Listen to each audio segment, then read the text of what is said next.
So, Most Venerable Bhante Kondanya Mahathera, Most Venerable Professor Panyaratana Mahathera, and all the Samaneras, Upasikas, and all the devotees in the Dhamma.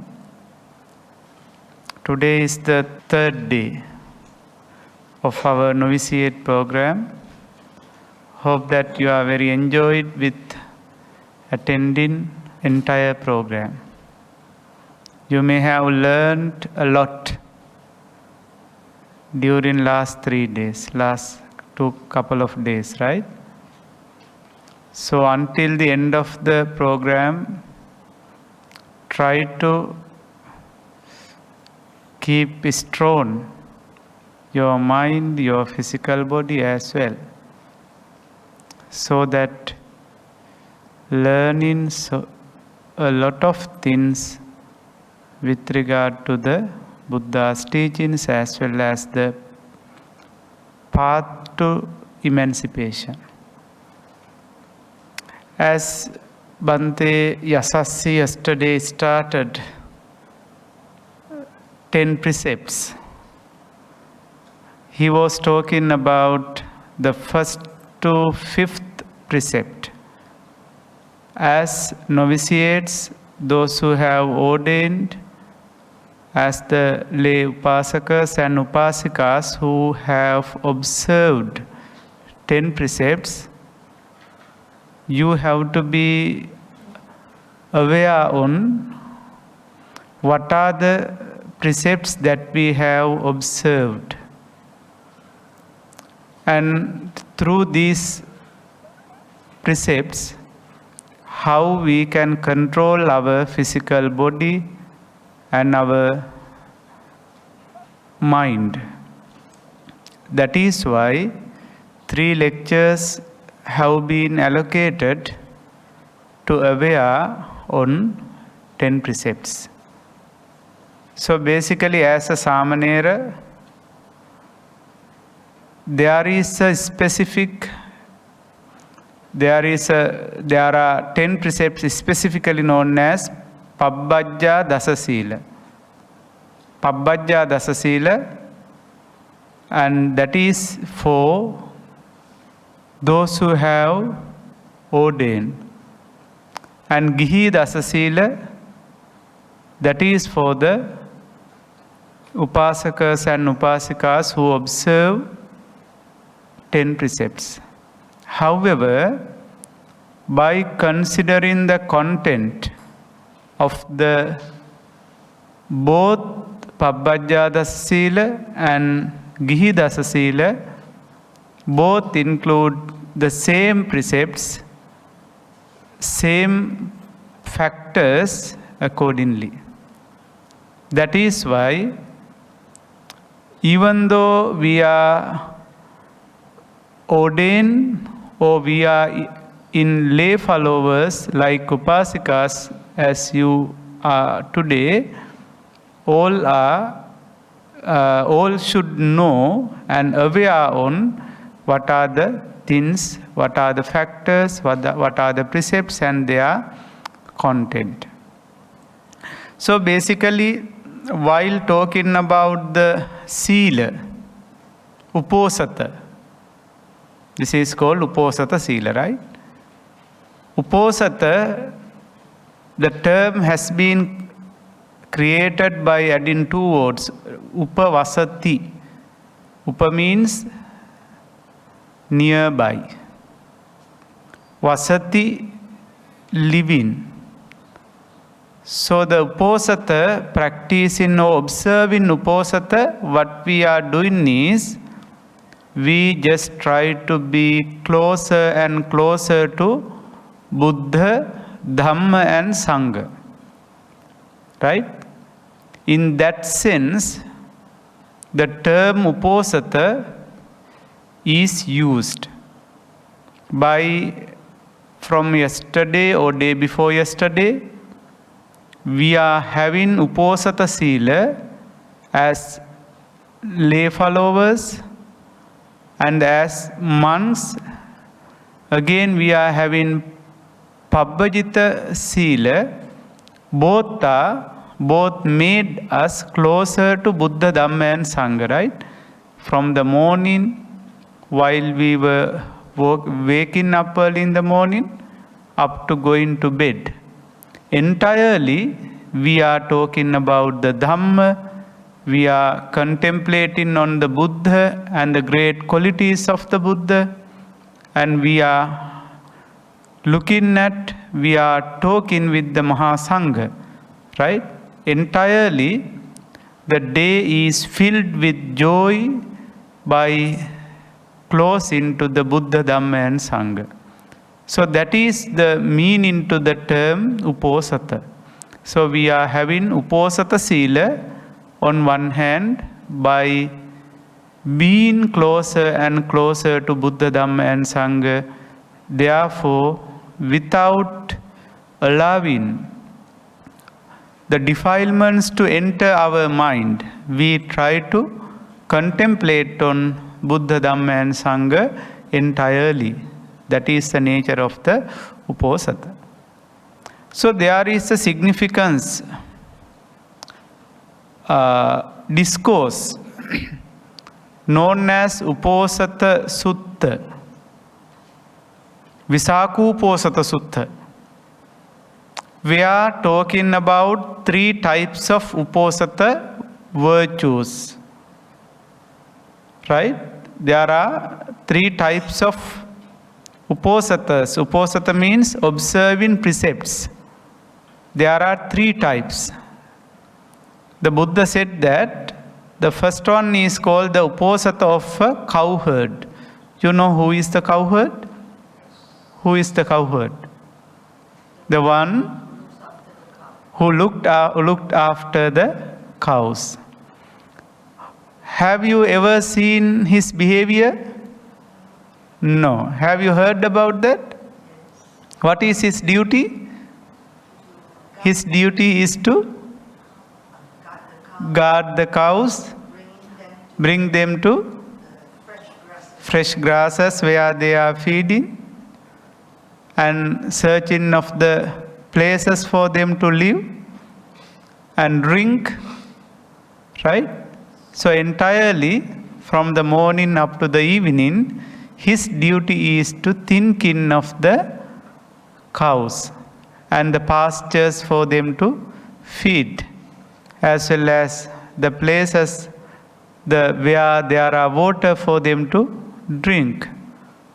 And not only that, he has to think more and more about which places they have to accompany tomorrow. Right? There are so many things to think. Buddha mentioned that there are certain monks as well as lay followers who have been observed Uposatha Sila, 10 precepts or 8 precepts or whatever the precepts, they are acting just as the cowherds after observing precepts like you and like us. What they are thinking? They looks like cowherd. If someone who had observed 8 precepts, 10 precepts, or the Pabbajita, Pabbajja, Dasa Sila or whatever, if someone concentrate and thinking on what I have eaten in the morning, whether they are taste or not, right? And then what will I receive for the lunch as well, right?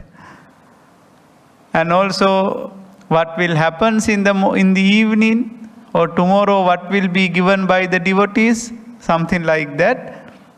If someone think over all the things, how to gain, how to obtain, receive those benefits or whatever, such persons observing Sila is equivalent to a cowherd, right? Just as the cowherd who was thinking on the cows and how they feed, how they are drunk or whatever related to that. Right? As a mendicant, if you are also thinking about your family, right? Wife, husband, children, the properties you have, right? Normally, very difficult to forget everything, right? At once. Sometimes may be remembered. In comparison with your household life, you may feel that how comfortable life I practiced in my house, but how difficult life I am maintaining right now, right? So you may remind on all the things, but that reminding on such things is equivalent to a cowherd's practice in uposatha or sila. Therefore, Buddha said that is not the proper way of observing precepts, right? Just try to concentrate on present moment by avoiding past which has already gone, and also without maintaining much wishes on future which has not come yet. So the living in present moment is the most important according to the Buddha. So therefore that has to be taken into consideration. Then second point is the opposite of the Jains. You know, there was a group of religious group by the time of the Buddha known as Jains, right? Who was the leader? Mahavira. So Mahavira's followers were known as Jains, right? Jaina. What they practiced was, they practiced absolute non-violence, which is called Parama Avihinsa. You know non-violence? Absolute non-violence means Parama Avihinsa. You see how the behavior of the cowherd again. Just as when a cowherd returns the cattle to their owners in the evening, he reflects. Today, the cattle wandered to that spot and this, drank at this spot and that. Tomorrow, they will wander to that spot and this, will drink at this spot and that. In the same way, there is the case where a certain person observing the uposatha reflects. Today, I ate this sort of non-staple food, that sort of staple food. Tomorrow I will eat that sort of non-staple food and this sort of staple food. He spends the day with an awareness imbued with that covetousness, with that greed. So that is the nature of the cowherd. In the same way, the Jains, as I mentioned earlier, their nature is they always practices non-violence. There are the contemplatives called the Nigantas. They get their disciple to undertake the following practice. While they were practiced in non-violence, they always observed, administered their followers in that way. Here, my good man, lay down the rod with regard to beings who live more than 100 leagues to east, more than 100 leagues to the west, more than 100 leagues to the earth, north, more than 100 leagues to the south. Thus, they get the disciple to undertake kindness and sympathy to some beings, but not to others. So what they are practicing in the Uposatha day, they get their disciple to undertake the following practice. Undertake means they observe, administer their disciples to practice following. Here my good man, that is address, having stripped off all your clothing, say this: I am nothing by anything or of anything, right? I mean that the Jainas did not wear clothes, right? So that is why they were known as Nigantas, right? Have you ever seen? No? They are still living in India. If someone really wants to know, no need to go India. You can reflect on yourself. The same Niganta is something like, the naked ascetics. They were known as naked ascetics. However, what they practiced was, they even did not have lust over a cloth, piece of cloth. So what they did was, while stripped off all the clothes, they said, I am nothing by anything or of anything. Thus there is nothing by anything or of anything that is mine. I have no anything, just even as a piece of cloth in my body. So that I have stripped off all the things, right? Yet in spite of that, his parents know of him that this is our child, and he knows of them that these are my parents. His wives and children know of him that this is our husband or father, and he knows of them that these are my wives and children. His workers of slaves know of him that this is our master, and he knows of them that these are my workers and slaves. Thus, at a time when he should be persuaded to undertake truthfulness, he is persuaded to undertake falsehood. And the end of the night, he resumes the consumption of his belongings, even though they are not given back to him. This counts as stealing. I tell you, such is the Uposatha of the Jains. Visakha, when this Uposatha of Jains is undertaken, it is not for great fruit or great benefit, not of great glory, of great radiance. That is what Buddha said. So basically, while they were thinking of that contemplation, they just think over oneself. Right? That is how they are nature. Then the Buddha has elaborated the third types of observing precept is called Uposatha of the noble ones. So what we are observed, what we are practicing today is the Uposatha of noble ones.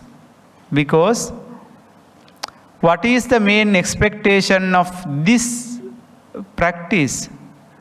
That is because of the cleansing of the defiled mind. Our main intention is to clean our mind from defilements, right? So there were certain religious recluses by the time of the Buddha who maintained the idea that if someone were dipping on water, they can clean their defilements by dipping on water. Still in India, they practice dipping festival, right? There are certain sacred places where in the Ganges river, where they are dipping annually daily sometimes they do for the purification of the individual. Can someone purify through that? No, why not? They just clean the body, not the mind. Yeah, that just clean the body, not the mind. So Buddha said that if someone believe that while dipping on water, someone can purify it, most purified beings in the universe are fishes and some other beings who are underneath the water, right? Because they are always living under the water. Therefore, always they are under purification, right?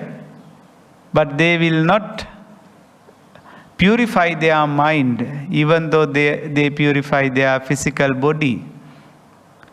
So what is the noble way of practicing precept is called how precepts were practiced by the noble ones. Who are the noble ones?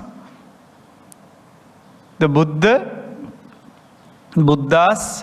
Pacceka Buddhas, Arahants, as well as those who have entered the path of emancipation, right? Extreme enterer, Sotapanna, right? Sakadagami, right? Once returner, Anagami, non-returners, Arahants, right? Those who have realized the Arahanthood. Before that, there are two types of Putujjanas, worldliness, as you know, right? What are they? Who are they? Kalyana Putujjana and yeah, the Putujjanas, out of them, Kalyana Putujjana is the person who have entered and who are practicing the noble path. So they looks like ourselves, right? We are just trying to practice the noble path rather than the Andabhala Putujjana. Andabhala Putujjana, they looks like the blind, those who are practicing the Dhamma blindly. Okay? Then the noble ones, those who are trying to purify their mind by practicing the Dhamma is called noble way of practicing Uposatha. So then what we are doing is we just try to imitate what previous Buddhas did, right? We just try to imitate what previous Buddhas did. We just try to practice the way that the Pacceka Buddhas and Arahants practiced, right? So the contemplating on them, how they practice Sila, we always try to practice the Uposatha in different ways. By taking the Buddha, Pacceka Buddha, Arahants, right, extreme enterers, once returners, non-returners, into example. That is the noble way. However, while talking about the proper way of observing precepts, we know that there are 10 precepts that you have observed, either Pabbajja Dasa Sila or Gihi Dasa Sila.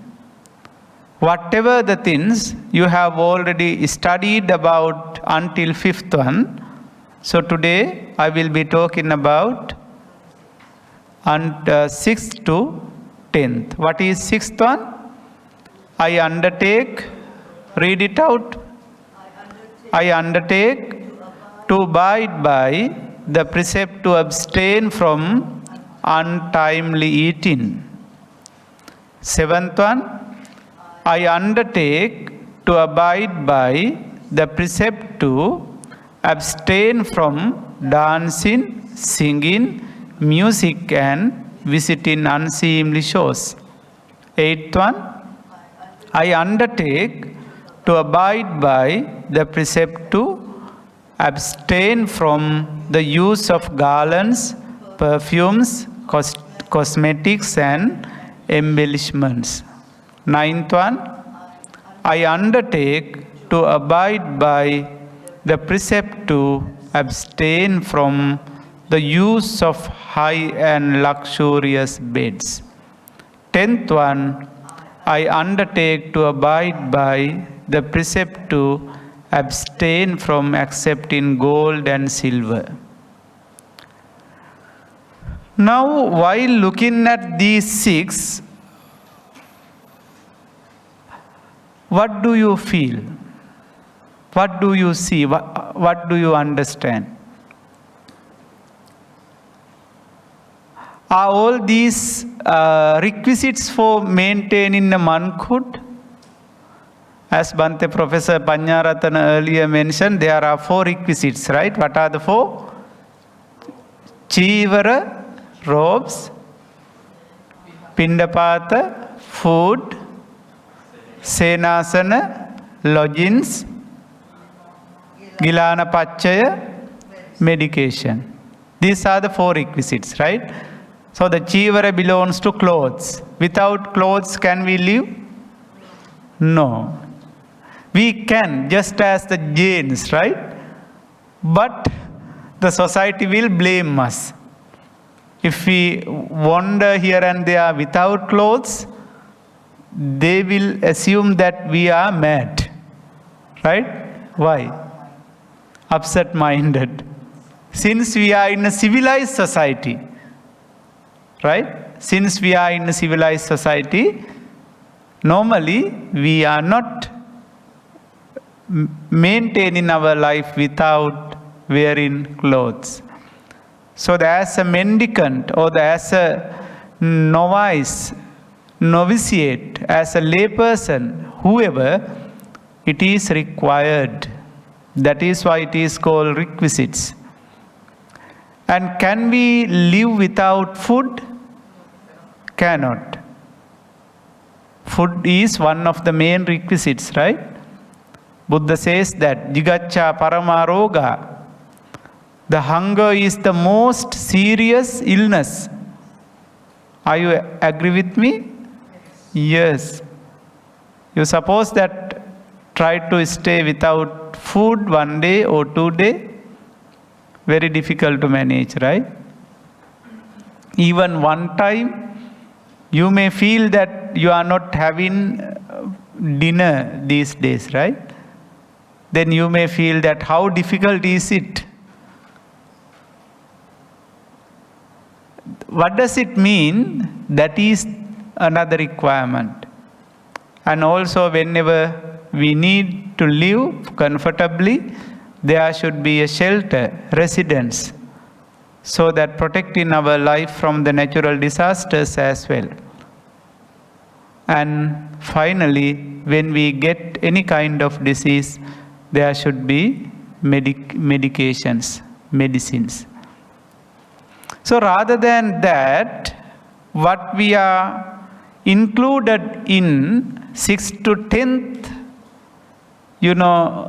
precepts, they are something not required to maintain our life, but we may use them for make our life more comfortable.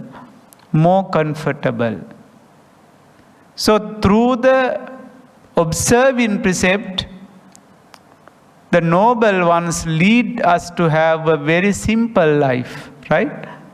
But through these, we are leading to a luxurious life. Therefore, even at the time of observing 10 precepts, we have to be avoided these luxurious things that we use, like, the dancing, singing, music, visiting shows in unseemly hours, use of garlands, perfumes, cosmetics and embellishments, use of high and luxurious beds, except in gold and silver, right?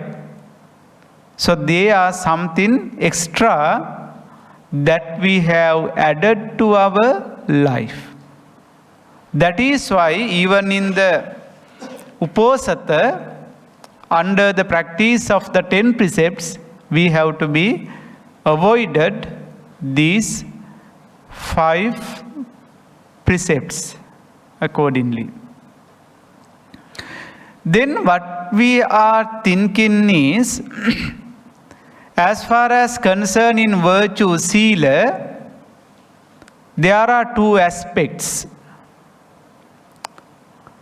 As instance, what is the first precept out of 10?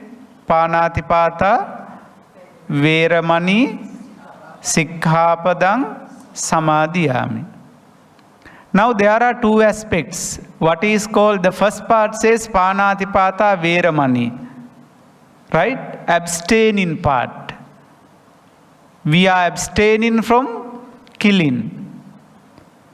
And sikkhapadam samadiyami, when we say samadiyami, that is a kind of cultivating part, right? On one hand, through the Sila, virtue, practice in virtue, we have to abstain from something. And secondly, we have to observe what we have abstained from. Okay? It means that just not only abstaining from killing is required, right? Then while abstaining, we have to observe what we have abstained more and more. So the Sila, that is why Buddha has given 2 aspects of observing Sila. Understood? The first thing is we have to avoid. That is called veramani, abstain from. Then after that, it has to be cultivated practically in our life. That is called samadiyami, the second part of the Sila. Avoiding something, we have to cultivate the positive aspect. Avoiding negative aspect, we have to cultivate the positive aspects. So however, the 6th precept out of the 10 precepts is called Vikalabhojana veramani sikkhapadam samadiyami. Vikalabhojana veramani sikkhapadam samadiyami. What is called Vikala? Vikalabhojana means refraining from eating, having food, having meal, unseemly time. Right? Unseemly time. Now there is a problem how to rectify this. What is the proper time? What is the improper time? How to rectify the time? Afternoon, after the noon time, cannot take anymore. Yeah, normally we call in that way. Then you suppose that when time changes to another country, time difference, how we can rectify that? While we are moving to the USA, UK or some other Western countries, upside down the time. We follow the solar time. That depends on, the time is decided based on the dawn of the sun, right? So whatever the continent we are, either Asian continent, African continent, or whatever the continent we are, Normally the time depends on the dawn of the sun, and it is the general practice is when start in the noon, right, at around 12 o'clock, that is considered the straight in the sun in the sky. When it goes down from the noon, that is considered the improper time for having food. That is the normal practice, right? In focusing on the Buddha's teachings, we have to be careful on how he has rectified Vikalabhojana. Now here, its meaning is that abstaining from food at night, refraining from food at the wrong time of the day, from noon until dawn of the next day, right? That is the idea. However, what Buddha has mentioned and how Buddha has practiced proper time and improper time is clearly mentioned in the Buddha's teachings. Because as far as concerning Bhaddali Sutta of Majjhima Nikaya, that clearly mentions that Buddha had eaten only one meal per day. Only one meal per day. This is how he mentioned in the Sutta. Mendicants means the bhikkhus. I eat my food in one sitting per day. Buddha had eaten only one meal per day. In one sitting. Yeah, in one sitting per day. So why he has appreciated that? Why he has practiced that? The Buddha encouraged not eating at night, to which monks also objected, occasioning the laying down of a Vinaya rule. So Buddha said that the reason doing so, I find that I am healthy and well. Actually, that is the main reason why Buddha had instructed us not to eat more and more food in unseemly time, improper time, because it challenges our healthiness. It challenges our healthiness. Buddha personally said that I find that I am healthy and well, nimble. I am still strong. Even though I am having one meal, I am still strong. And when having less food, it leads to have a comfortable life. So Buddha said that these are the advantages that can be gained through practicing, through having one meal per day. One sitting per day, right? That is what Buddha said.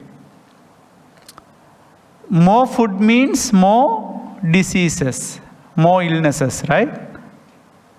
Less food means healthiness.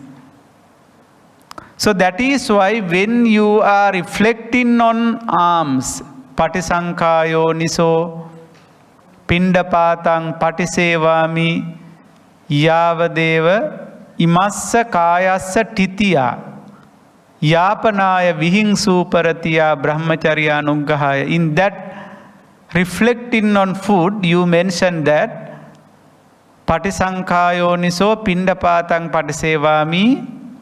I receive food for what? Neva davaya, na madaya, na mandanaya, na vibhusanaya. Right?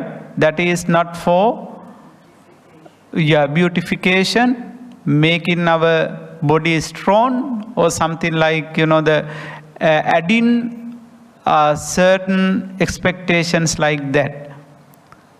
But yapanaya vihinsuparatiya, just to maintain our life.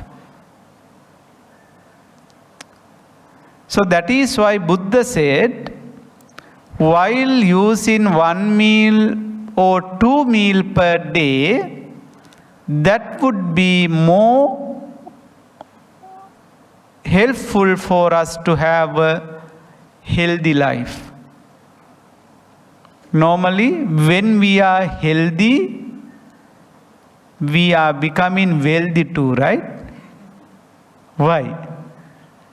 If there is any damage to our healthiness, then we have to waste much money to visit the doctors, to get medicines as well, right? So that is why Buddha said that arogya parama labha, the healthiness is the greatest wealth. Healthiness is the greatest wealth.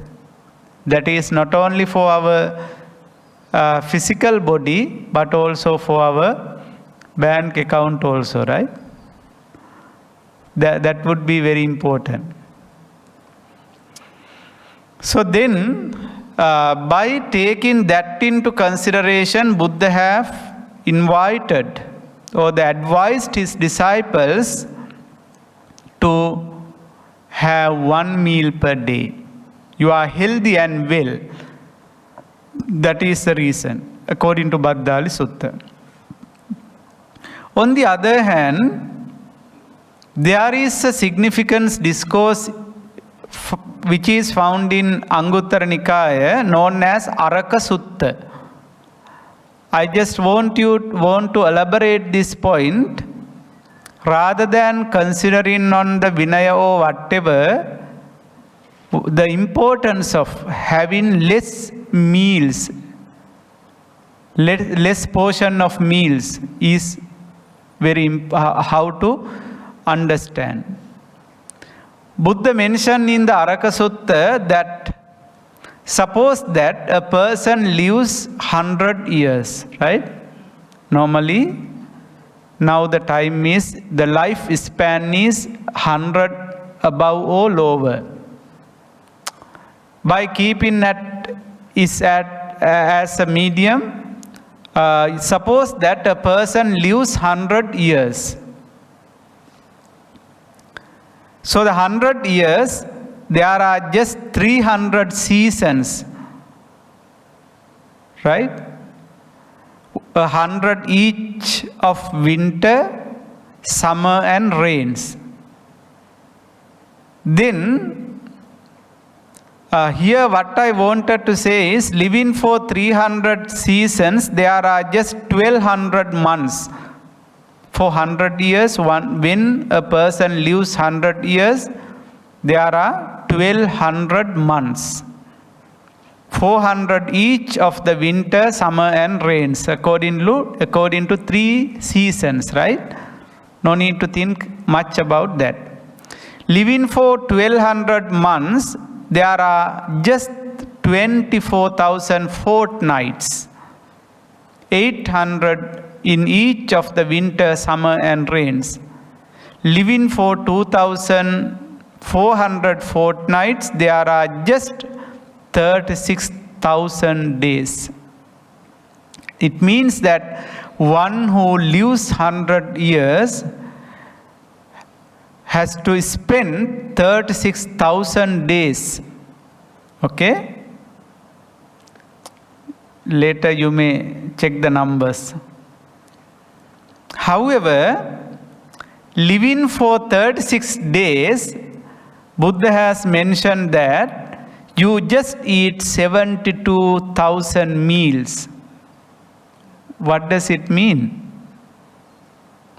It mentions that someone should have only 2 meals per day.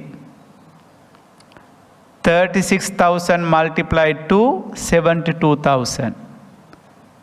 Right? Someone should have only 72. Those who meals, those who are expecting to have a healthy life.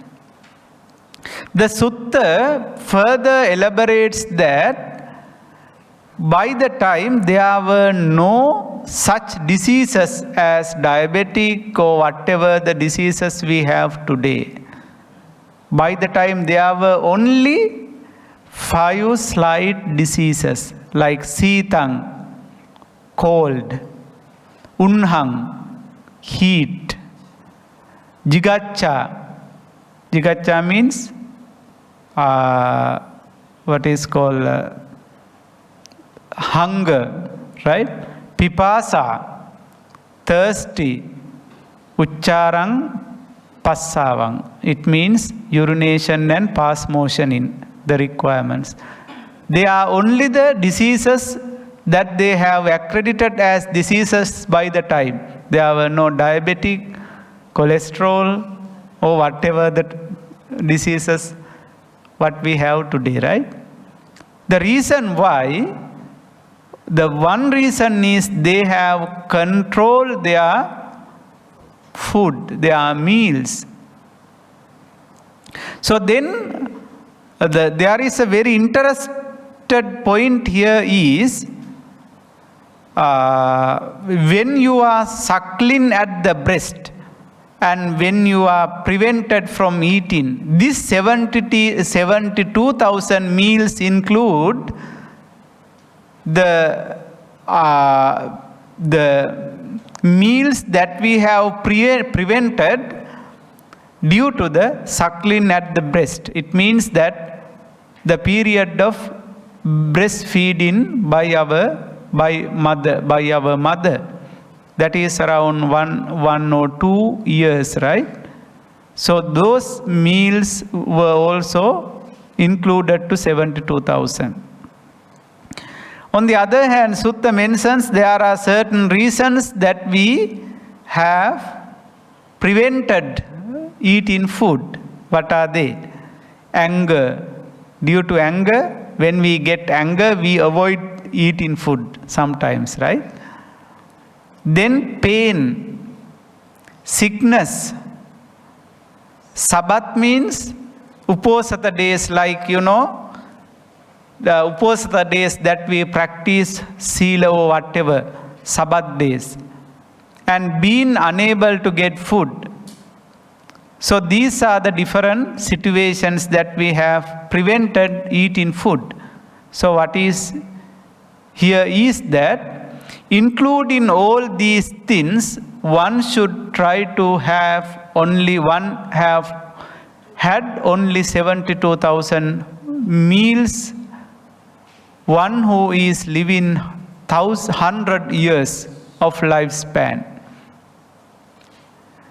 So what is important here is that Buddha said, having less portion of meals is the most important to maintain a healthy life. By the time of the Buddha, there was a king known as Kosala, right? You know, who was very fat and had a very big belly, big stomach. The reason he had eaten, it is called like a very big amount of rice. So that king, the Buddha mentioned Arogya Paramalabha, the stanza, the importance of the healthiness, right? So the same king once approached the Buddha and his disciples. By the time there was a belief that when we are having more food, there should be it will be helpful for maintaining a very pleasant appearance, right, in his or her own body. Then while he came to the Buddha once, he mentioned that it is mentioned in the society that people talks about the Buddha is having only 1 meal per day, but we are having 3 meals. So Buddha, while we are having 3 meals, even though you are having 1 meal, you and your disciples are more pleasant than us who are having 3 meals per day. Buddha said that having meal is not the main cause for being pleasant, right? It is something like what we are eating, but it is not the main reason for that. Buddha said that atitang nanu sochanti nappajappanti nagatang. If someone lamenting over the past, that would be the reason for not being pleasant. And if someone maintaining more wishes on future, that is also a burden which doesn't make us pleasant, right? Then the Buddha said, the reason, the secret why we are very pleasant is we are living in present moment rather than having more food. So therefore, that is how Buddha has mentioned on that point. So what we have to identify is, therefore, the Buddha always tried to appreciate having less food. On the other hand, this Araka Sutta mentions Sabbath. Sabbath means the Uposatha day, right? So the Uposatha days, one should always try to minimize the portion of food that one takes. That is why he has enacted this precept called Vikalabhojana, veramani, sikkhapadam, samadiyami. So that maintaining a limitation, we have given a time frame that one should avoid eating food after mid-noon, right?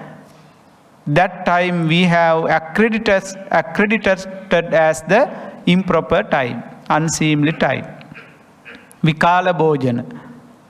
But normally, the philosophically talking about, this is the philosophy behind abstaining from eating much, even at the improper times accordingly. So that is what Buddha has mentioned. Therefore, if we are able to minimize the portions of meals that we are taking a day, that would be helpful for us to maintain a very simple, comfortable, healthy life according to the Buddha's teachings. Okay? Any questions over this point? Yes. Bhante, nowadays, what we get after? Okay, very good question. Now the thing is that when we are thinking about the food is, as far as concerning, it is for directly related to our healthiness. So therefore, you suppose that we get breakfast at 7 o'clock, and after that, before noon, we take lunch. So during the daytime, we are not, on one hand, we are not going to bed actually, right? So having food, if we go directly to what is called to go bed to sleep, that would be a major challenge for us to maintain our healthiness properly. So therefore, while we are at night, we normally sleep, right? When we are sleeping, so it is better to not to have food when close in the sleeping time. So while you suppose that we take our lunch earlier, right? Then it takes few hours to complete until we are going to the bed. Then completely our digest system has completed the digesting system, right? What the food we have, and then that would be helpful for us to maintain healthiness, right? Why we are having diabetic or some other diseases like that? Because we just have food and at once we go to bed, right? So when our body is, our body is not, when we are in the sleeping mood, our body is not functioning, right? So it is slowly and slowly, functioning slowly and slowly. You suppose that when you are having a big meal at night before the sleep, within 1 hour, when we go to bed, even in the morning we feel that we are having filled our stomach with food, because it doesn't have enough time to digest. Then while we are having more time awake, the digest would be very speedy rather than in the sleeping mode. That is why the maintaining, like even today, some indigenous medicines, they have identified that there should be at least 16 hours fasting per day, so that maintaining a healthy life. So that fasting has been accredited, as you mentioned, from the lunch at 12 o'clock up to the next morning. It will cover around 18 hours. So that limitation has to be maintained, so that maintaining healthiness. So most probably Buddha has enacted these rules for the bhikkhus not with the intention of harming his disciples, with the intention of very kind-hearted to them, so that keeping their life without affecting more diseases. That is why. Yes. Or is it because Buddha actually recommended 1 meal a day? One meal is more, more appreciated. It doesn't mean that Buddha has completely rejected 2 or 3 meals, right? Then people complain. There is a social issue also, right? By the early time, Buddha did not mention any kind of, that the prohibition of using the eating food at night also, right? The certain monks engaged in alms round even at night, even at night time. So then, while they were going on alms round in the evening, when the dark comes, they had suffered, they had faced different issues while they were going to houses by searching of food. By taking those issues into consideration, Buddha has enacted the rule elaborating not to engage in alms round after, the evening, during the night time or whatever. So that social context also may be a reason for that. Yes.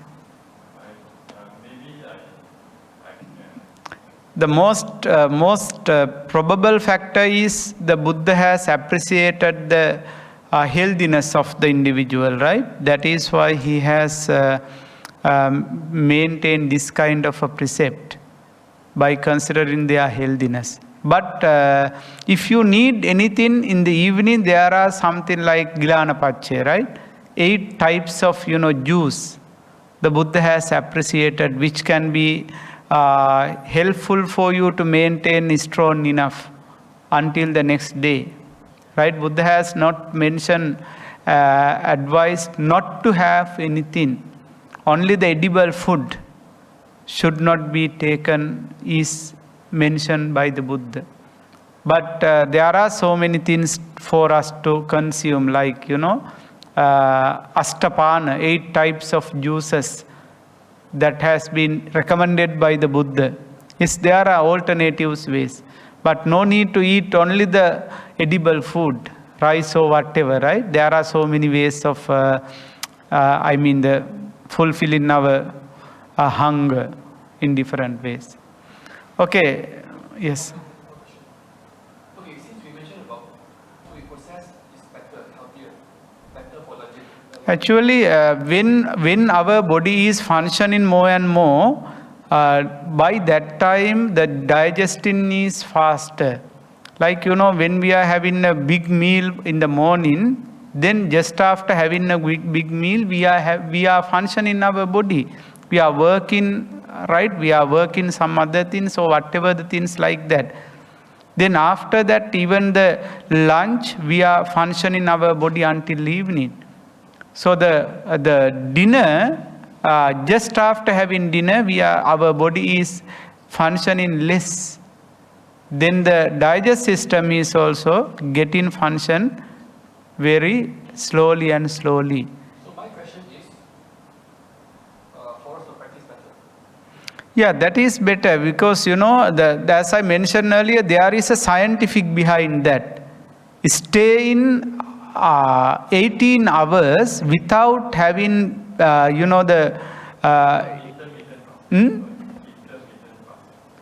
fasting, without having much, the big food. That is a scientifically proven that so that maintaining the healthiness, that would be very helpful, right? Even the medical doctors, they have recommended, indigenous doctors, they have recommended that. That is why from the mid-noon until the next morning, it is accredited to not to have such a big meal. So that is something like, the scientifically proven factor so that maintaining the healthiness. So however, what we have to think is, as far as possible, we should try to practice these things by considering of our healthiness. That is the most important point. You mean that after breakfast you feel sleepy? Yeah. So that is the nature. Because when our body, when we are having a big meal, when our stomach is filled, normally we get sleepy. That is the nature, right? They also has the same nature, right? They also feel the sleepy, but they try to avoid that. Actually, that is how we maintain mindfulness, right? So basically, when we are having food, normally we feel lazy and sleepy. That is a general nature, right? Yeah. Yeah. Then, so that maintaining that our main focus, we should try to be mindfully. When sleepy comes, right? Even the Bodhisattva was meditating under tree. He also had this issue. Just as, sleepiness is a kind of, Buddhist tradition says, a mara, right? A manifestation of the evil one. So that avoiding the Buddha's realization of truth.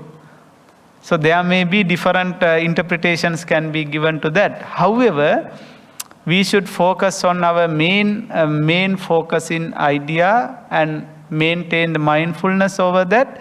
Then we can avoid the sleepiness and whatever the uncomfortable situations in after having meal. Now we have given different brand names to coffee or the tea or whatever, but by the Buddha's time there were different kinds of juices, right? Juices used prepared by the people. If you refer to the Besajjakandaka, right? Besajjakandaka of Chullawaggapali or some other parts of the suttas, we can clearly understand how devotees came to temple along with different kinds of juices. Now we are talking about Starbucks or whatever the names branded are given to the different coffee or whatever. No matter is it, but the way that they used was that the brands and the names were different, but the same were available even by the time.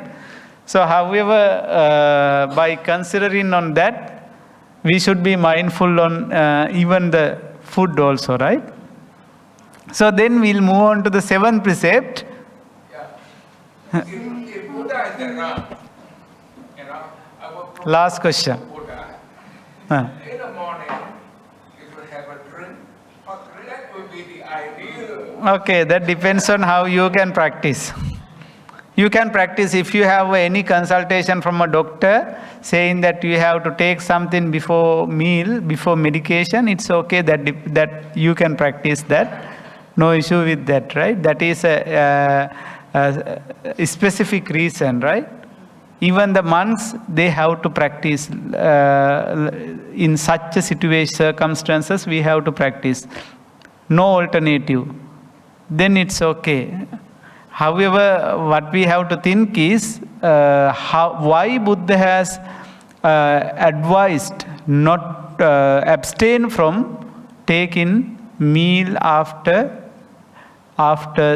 noon time or whatever here, right? They said that was no dinner. That is what I mentioned. It has caused different reasons. The health issues one, and also the social issues that originated, as I elaborated that point earlier too, right? While going on alms round, the different difficult situations faced by the monks as well as the lay people, by taking that into consideration, Buddha has enacted these rules and so on. But they are not concrete. These are not the concrete rules, right? Buddha never said that if you eat something, your manhood you will be fallen down from your manhood. Buddha never said that, right? If it is better if you can practice. In certain circumstances like medical issues or whatever, you have to do that, right? There are certain medications which should not be utilized without having food, even at the evening, at the night. The doctors thoroughly recommend to eat in that way, right? In such cases, we have no alternative. However, as I mentioned earlier, less food, more healthy. That is the policy behind that. We'll move on to the next one, next precept, and then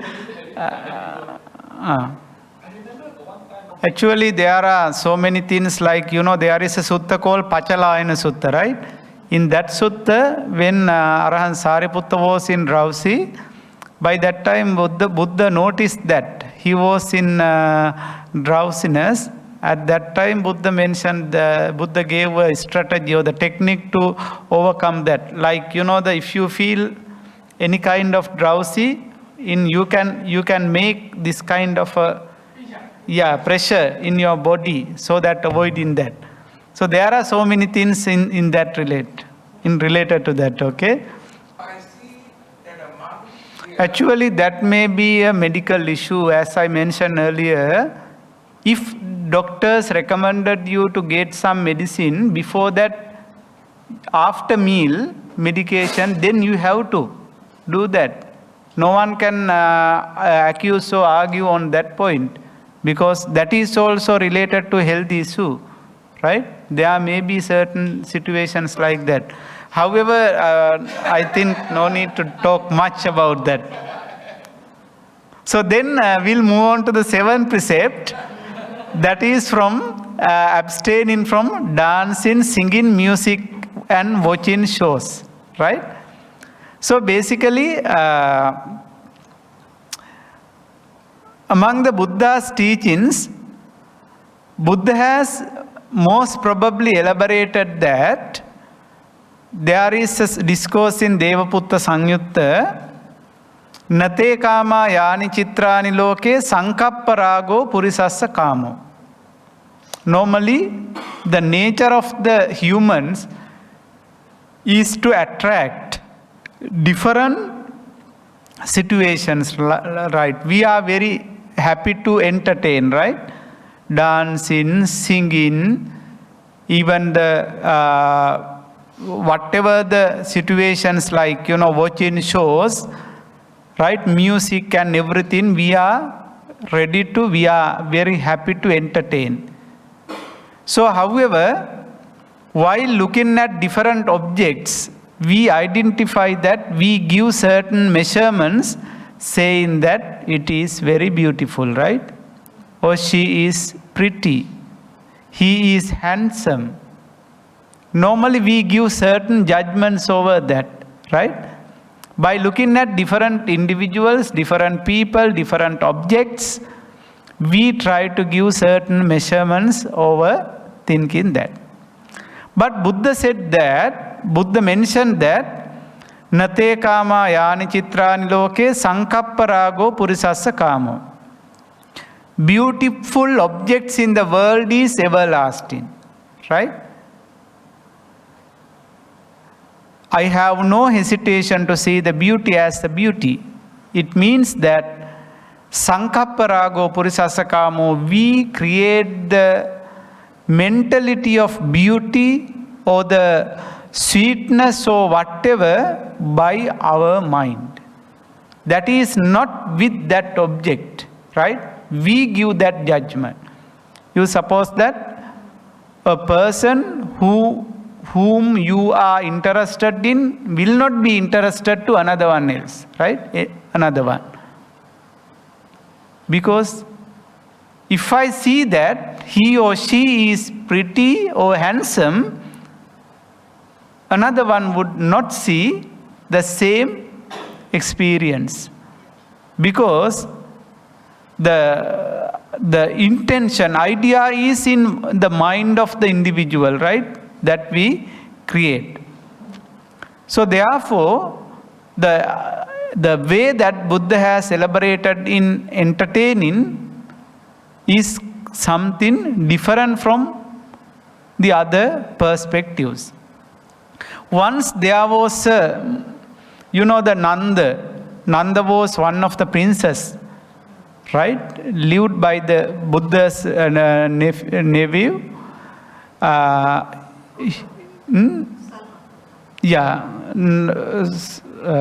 Son of Prajapati Gautami, right? Son of Prajapati Gautami.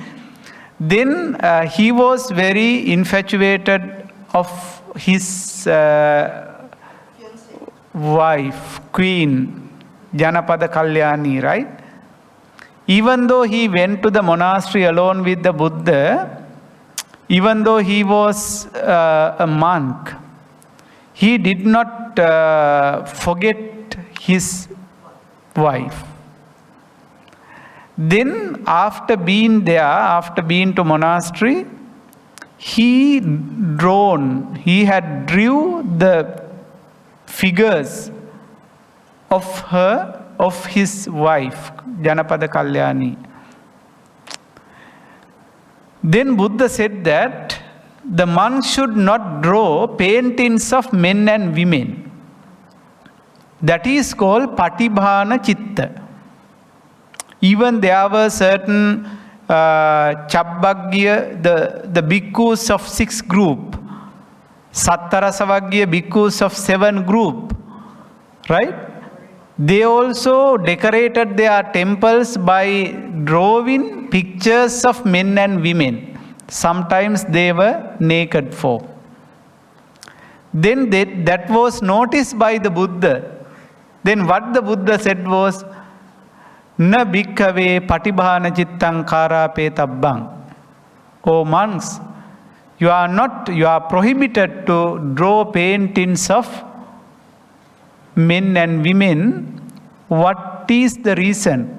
Why they are called patibhana citta? Because while looking at those pictures or the drawings, that would be a barrier or the challenge for someone to practice mindfulness. Right? That is a challenge for the mindfulness. Practice in the meditation or mindfulness.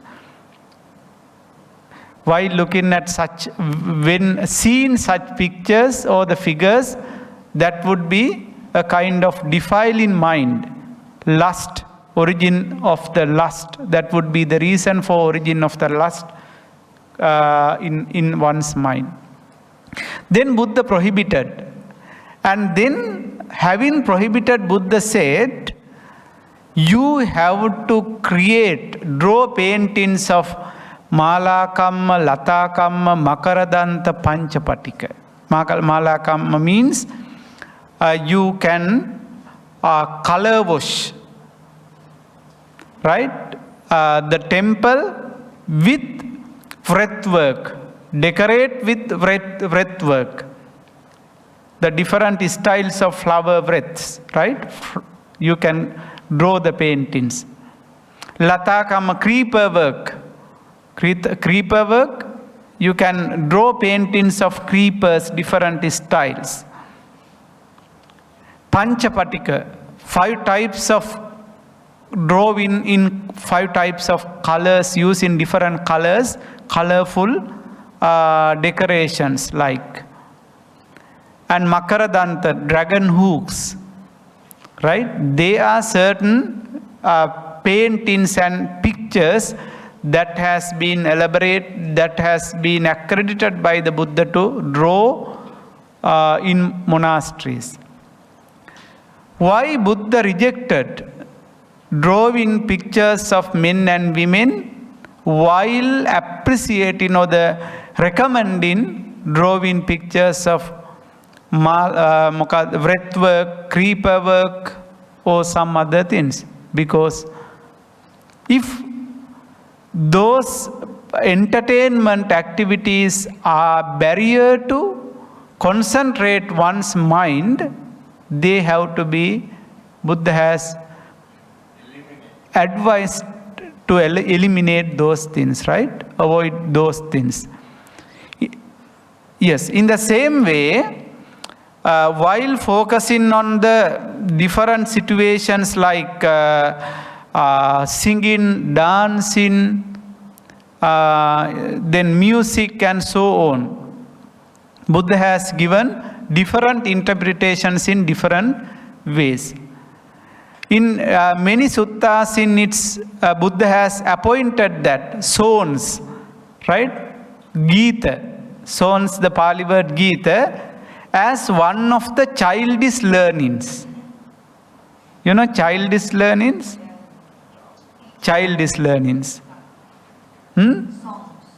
Songs.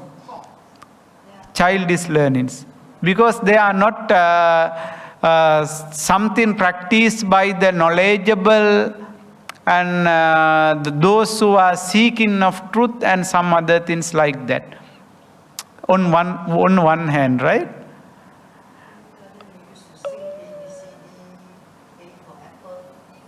Yeah. Then secondly, another point is, Anguttara Nikaya, again Buddha mentioned that singing song is like a type of crying in sadness. Runnamidang bhikkhave ariyassa vinaye geetang. Right? Singing song is a kind of crying with sadness. Certain songs, right? While they are singing in melodiously, we can see how they are, it looks like crying in sadness accordingly. However, Buddha has pointed out that even the Vinaya rules, he has laid down in Vinaya rules, saying that the Buddha's teachings should not recited in an extremely long drawn out rhythm. Long drawn out rhythm means melodious way. Yeah. And comments that if a monk was to recite the doctrine in a long drawn out rhythm, he commits an ecclesiastical offense, dukkata-patti. Na bhikkhave ayatakena gītassarena dhammo gāyitabbo yogāyaya āpate dukkatassāti.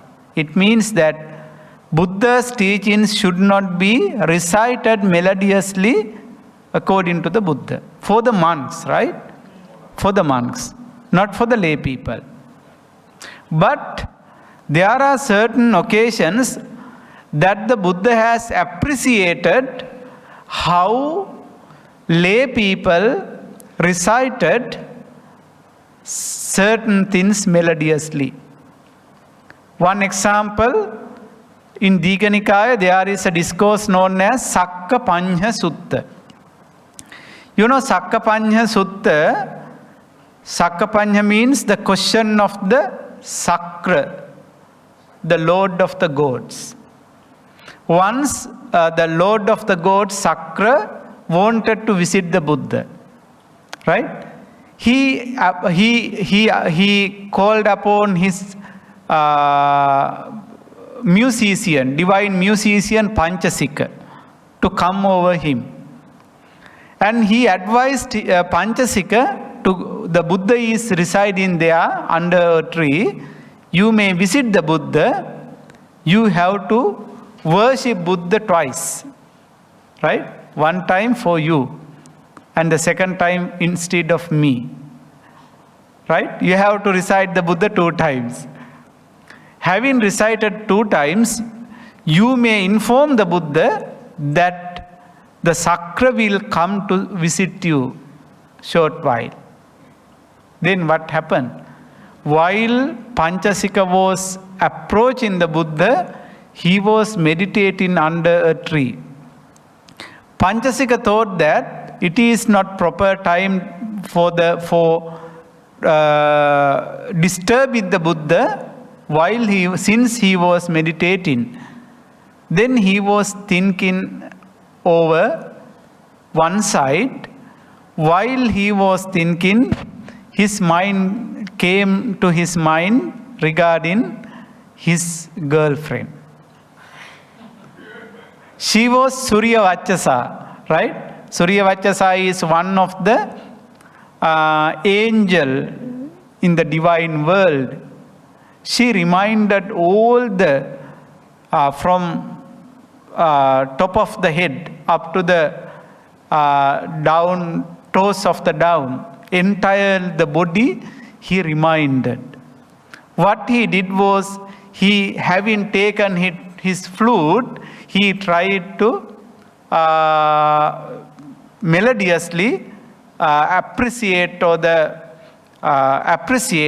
the entire the body of the features of Surya Vachasa melodiously. However, what happened was, finally, while he was singing alone with music, giving music with his flute, Buddha was listening to that. Finally, Buddha appreciated. The Buddha said that the music of your lyre so harmonious with that of your song, and the voice of your singing with that of your strings, that your lyre doesn't color your singing too much, nor your singing color your play too much. It means that you melodiously, your singing and the music was very harmonious to each other. You did it well. Buddha appreciated what Panchasika was reciting, right? So while focusing on the content of the Panchasikas, the utterances, he was explaining the different features of the body of Surya Vachasa. Right? So even though it is a kind of lustful situation, Buddha never criticized. Buddha appreciated as a divine musician how Panchasika created that music as well as the sounds together. So what is the idea here is, most probably Buddha has never denied, right? Buddha had never denied appreciation of aesthetic, right?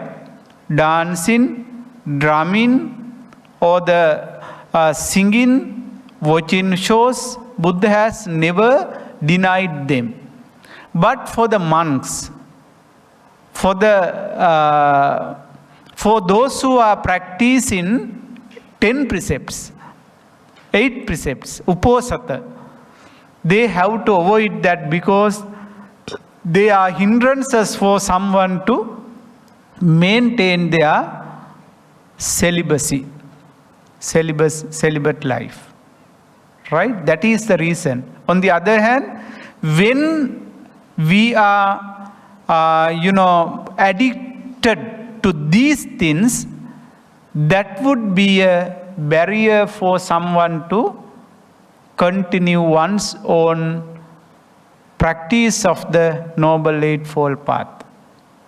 That is why, at least even at the Uposatha day, one should avoid these kinds of activities, right?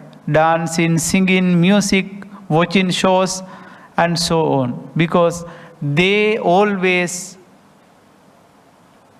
allow our mind to enter the defilements into our mind, right? So that avoiding, one should away from that. However, it doesn't mean that Buddhism is a pessimistic religion, right? Some people try to argue that Buddhism is a pessimistic religion. It doesn't appreciate aesthetic, or it doesn't allow its followers to be very happy, very free, as well as to have a comfortable life. Buddha has never denied any kind of these things. But if someone has the intention of attaining enlightenment or the emancipation, they have to understand the limitations of that. In Sigalovada Sutta, Buddha said that if someone addicted to watching shows, unseemly hours, it has given unseemly hours, right? Even the Buddha's time, there were different kinds of shows that the people attended. But Buddha never denied them. But unseemly hours, there is a phrase that has reminded the limitation, right? How one should maintain the limitation of that. In the same way, so why Buddha has not mentioned these things into 5 precepts? Because we all are, as humans, they are interested in having entertainment, right? That is the nature. No one can avoid that. But at least Uposatha day, one should avoid them, so that it will be helpful for someone to practice what is called the practicing of the good behavior alone with observing precepts. That is the reason that is the idea for 7 precepts.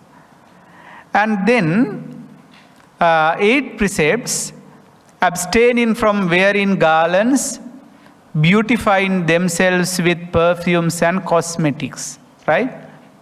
Actually, he was not on behalf of the Sakra. He came to the Buddha, approached the Buddha to inform him that Sakra will come to meet you later. So while the Buddha was meditating, Panchasika did not want to disturb him while he was meditating. Then while Panchasika was stay in a place until the proper time comes to talk to the Buddha, he just reminded his girlfriend. Then he started to play the flute. That is how that is related. He did not go nearby the Buddha, he stayed someplace. But the thing is that when he was thinking something like mind-made mind, he did not remember that actually. Like, psychologically, even though he was nearby the Buddha in physically, psychologically his mind went to the another idea. Then he forgot it.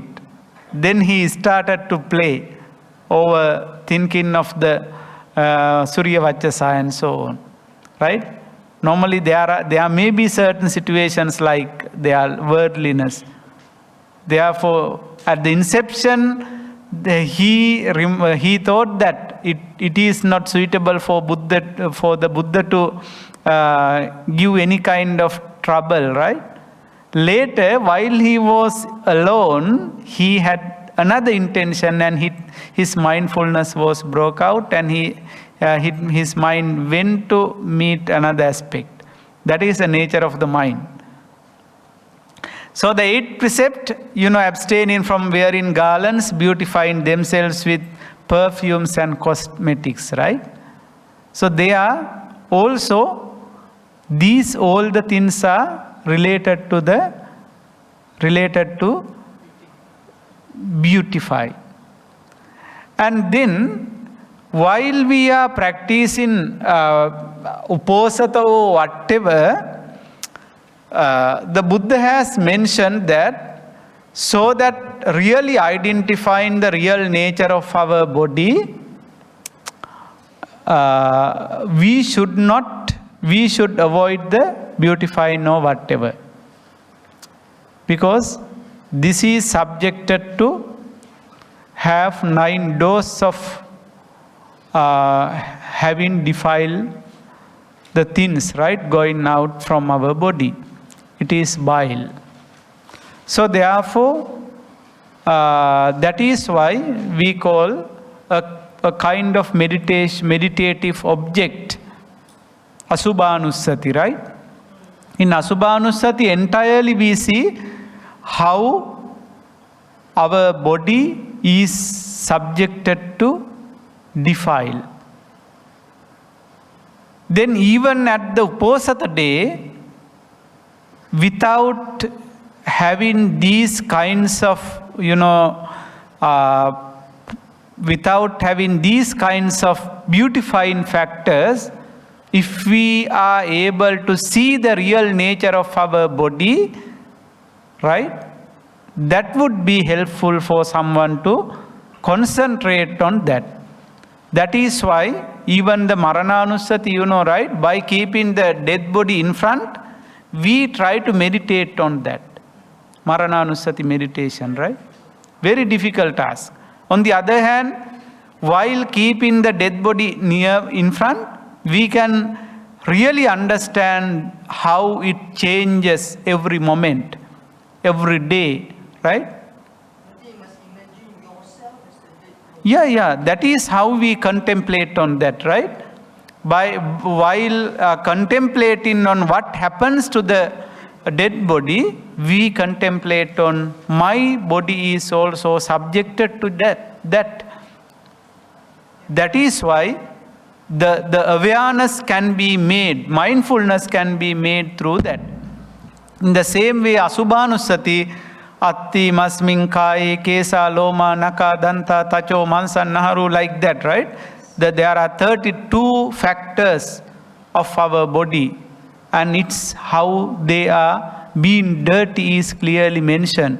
By contemplating on that, one should try to practice a meditation on Asubha meditation, right? Those who are having the lustful characters, Raga Charita, they have been accredited accredited the Asubha Bhavana by the Buddha.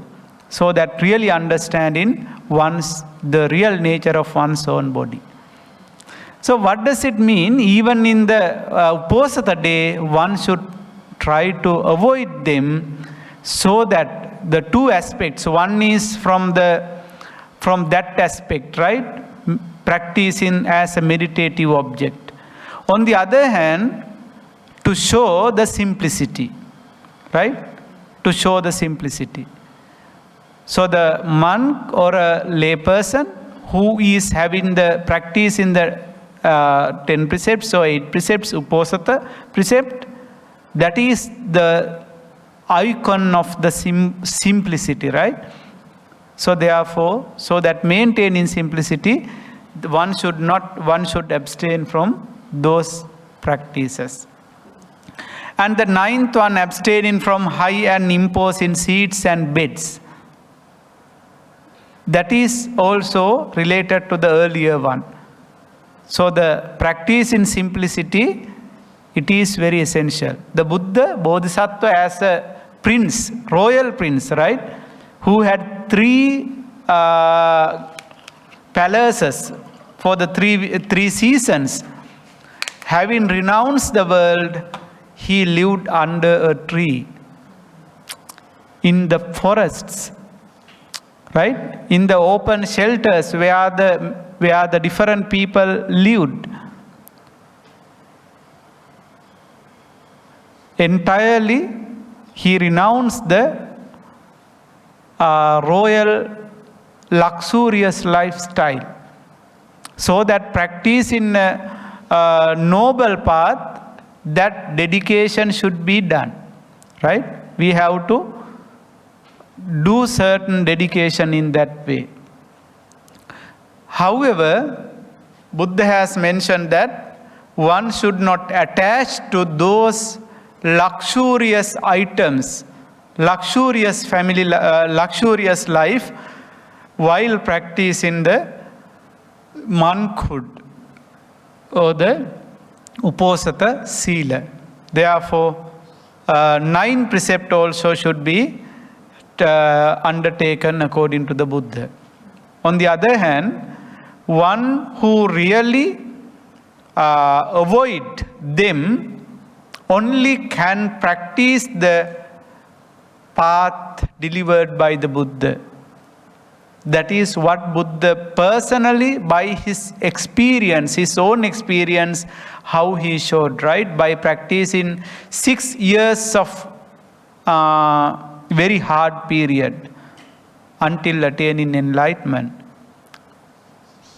6 years, right? So we are talking about 10 days. How difficult this is, right? But Buddha practiced such a very hard life for 6 years until attaining Nibbana. Finally, Buddha even did not went on alms round, right? While he was under the Bodhi tree, he just consumed what he has received from the place where he was meditating without even going out. Pavatta Palabhoji, right? So that is how Bodhisattva has practiced. So such dedication is essential to attain enlightenment and to have higher status like Sotapanni, Sakadagami, Anagami, Arhat, or whatever. There are certain views. Some people says like Devas brought food for him, animals brought food for him. However, it illustrates that how Buddha dedicated with the perseverance, good intention, how Buddha dedicated his life for the sake of achieving his goal, right? Then the last one, last precept is called abstaining from using gold, jewelry and the coins like gold and silver. Jata Rupa Rajata Patiggahana Veramani Sikkhapadam Samadiyami. For basically, this is a very difficult point to be practiced by the present context.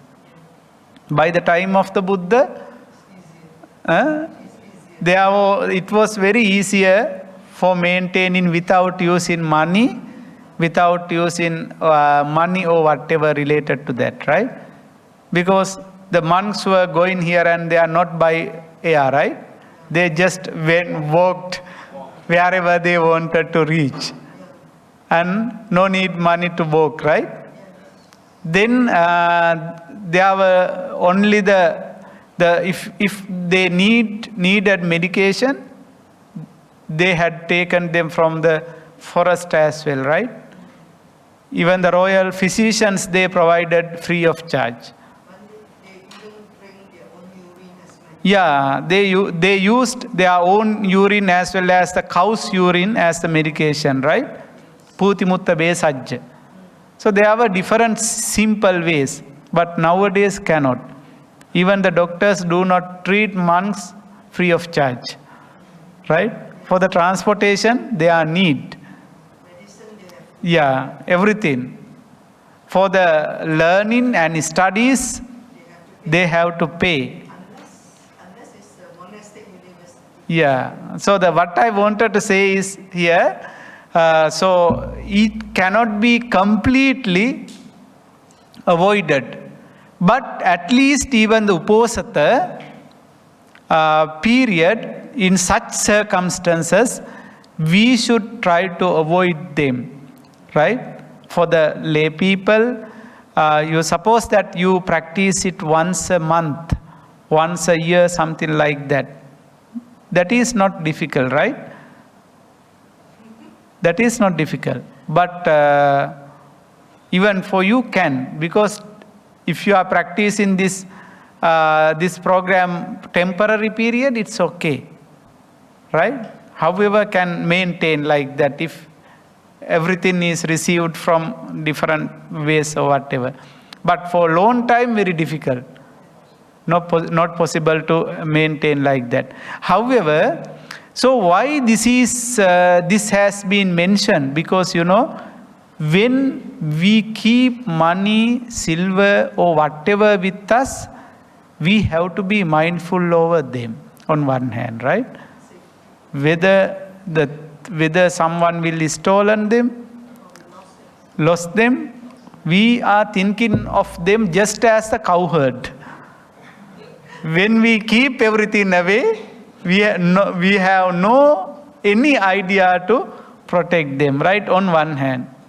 On the other hand, when we are using such money, coins or whatever the things, our mind is attached to them, right? Not free. Then just to have a very simple mindset, better to keep them away. That is why the philosophical idea behind that, so that practice in Uposatha. Yes, question? That is correct. Even in Sri Lankan certain monastic, forest monasteries, the monks are not using money. Then what they use is, they are using a kind of, coupon. Yeah, a kind of coupon. When they want to go somewhere, they just show the coupon to the bus and they go there, like that. So there should be any alternative way, right? If you are not able to use the money, then credit card or whatever, it's okay. That is with the advancement of technology, how we convert that. But in Myanmar, the bus and any places, the money is free. Yeah, even in Thailand also some areas free of charge, but most probably don't have. Yeah, because like in Muslim country, Malaysia, you have to pay. Any questions up to today's talk? Did you learn something about? Did you enjoy with today's talk? Yes, we did Bhante. Anything? Any question? You have 5 minutes? Buddha advised to keep the temple very simple. You see, like even here, right? No more pictures, just only the walls with the white color and so on. Buddha has recommended even the colors that the monks, that the monasteries should be applied. Right? Very simple one. Not like inner rooms, what colors should be applied, outer walls, what colors should be applied, even the floor, the color should be applied is recommended by the Buddha. But most probably they have been considered how to concentrate mind. Even the there are certain colors which the mind is corrupted, right? While purple or something like, you see, right? While looking at those colors, it makes a sense to the kind of defiled mentality, right? Then Buddha has mentioned not to apply those colors. Rather than, Buddha never said that you have to draw the paintings in the monasteries. But there were certain groups of bhikkhus who were very interested in doing so. Then Buddha gave an alternative. You are not allowed to draw these things. If you need, you can decorate temples by using this one, like that. Buddha was a very pragmatic religious teacher, right? He did not want to deny and the control over by using his power. But he really identified the different expectations of the different people, right? They are the different mental temperatures Buddha really understood. That is why he has given alternative way rather than doing such kind of patibhana chitta which creates lustful ideas in the monk's mindset. Buddha has given another alternative way. Dasa Sila and sikkhapada both are same, right? Sikkhapada or Sila, we use the same meaning, same idea, but there is you say like in Pancha Sila, 5 precepts, when we say kamesu miccachara, right? Misconduct. Then 8 precepts and 5 precepts we use the abrahmacharya. Abrahmacharya means maintaining, abstaining from, maintaining the entire celibate life. So it means that miccachara means when we observe 3rd precept in 5 precepts, there is a opposite sammachara, right? It means that there is a accredited proper way of having sexual activities with one's own wife, one's own husband. That is something, a legal framework and ethical framework, right? It's okay. But abrahmacharya, when we say abrahmacharya, as you said, the celibate life, completely renounce that, even from one's own wife or husband. That is the difference. What about in celibacy? No sex. No sex. What? So is that Dasa Sila applicable for who? The monks as well as the upasakas, upasikas who observe 10 precepts. Right? During the time while they are observed, they cannot. The samaneras also cannot. That is why better to stay in the temple while practicing Samanera Novitiate Program without going home.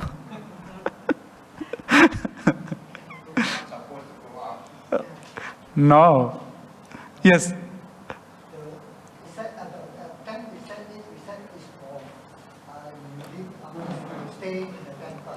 No, because actually the 5 precepts are the daily precepts we have to observe, right? That is the common for lay people. And in the Uposatha days, Uposatha day means the specific day that we practice like this, we can observe either 8 precepts or 10 precepts. Right? For the lay people also. For the monks, same 10 precepts, it is called Pabbajita Sila. Pabbajja Sila, same 10 precepts for the Samaneras, novice monks. So, as a teaching. Yeah, I know that even in the Vajrayana tradition also, Mahayana tradition, they do, but I'm talking about Theravada perspective. In Theravada perspective, it is prohibited. But in Mahayana, Vajrayana and other traditions, they can. Like, in Bhutan and other countries, as you said, they singing and dancing, they practice as a way of teaching, right? Yeah, cultural performances like that. That depends on how Buddhism, while Buddhism migrated to different countries, how they assimilated. But we are talking about Theravada tradition. Okay, I think that's all for the time is over. Already we completed 2 hours of discussion, right? You mean that whether they can practice the Dhamma? Yes, can.